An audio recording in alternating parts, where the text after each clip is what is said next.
गनु झा के खिस्सा के क्रम में एकटा और खिस्सा लऽ कऽ हम उपस्थित छी।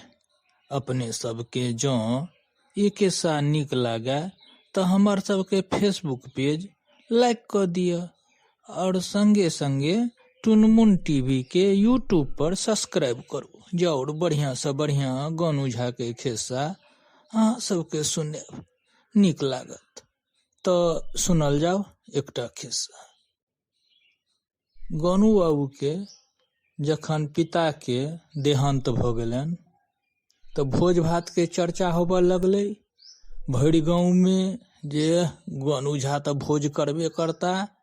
राजा ओतऽ काज करै छथि, राज दरबारी छथि तऽ गनु झा सबतर भोज खाइ छलथि है। मिथिलांचल में भोज के नामी भोज होइ छलैया, गरीब से गरीब भोज करै छलै दैंग कऽ। अब गनु झा के सेहो जान पर पड़ि गेलनि, हाथ पर पाई नहीं रहन, भोज तऽ हेबे करतै। गौआ सब जुटन डेली दलान पर कि गनु बाबू भोज भात के तऽ हाँ बढ़िया से भोज हेतै आ मुँहो मीठ करेबे करब। सबके होय जे गाँव में तऽ एखन पचमेर होइ छै, खाजा लड्डू मुंगबा छेना रसगुल्ला भरिपेटा जे जते खाए। गनुओ बाबू कहै छथिन तऽ हेबे करतै ई सब चीज। 4 दिन 5 दिन पर सब आवेन पूछन हालचाल जे होइत समय एलै भोज भात के।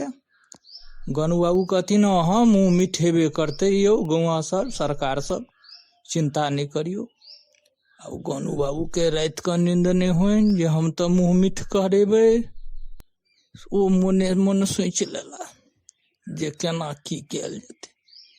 भेलै बड़ बढ़िया भोज भात के शुरू भेलै, चूड़ा दही नियत समय पर सब ब्राह्मण सब जुटलनि भरि गौआ ये चलो गनु झा ओतऽ भोज दैंग कऽ खायब।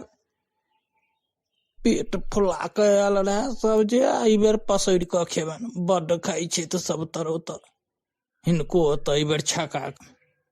कतौ किछु बनल नहीं देखन गौआ सब तैयो होय जे कतौ हेबे करतै साइड में धैल हेतै छेना रसगुल्ला सब। चूड़ा दही परसेलै, आगा के कार्यक्रम लेल सब कहे हो अब आगा हो उठल जाओ मिठाई सब। गनु बाबू के इशारा देलखिन अपन भाई भानु बाबू के उठाल जाओ। तकर बाद वो चंगेरा में का अनलक और गुड़क छोट छोट ढेला बनल सब सबके आगा में देने जाइन। छोट छोट गुड़ के ढेला जतेक लोक सब रहे सब देख कऽ माथा पकड़लक।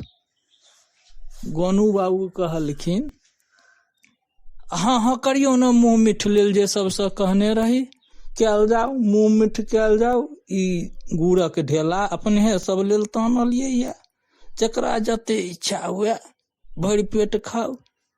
आ कल जोड़ के सबके कहलखिन जे मुँह मीठ केलिए ने, यह तो हम केने रही ने वादा सबसे।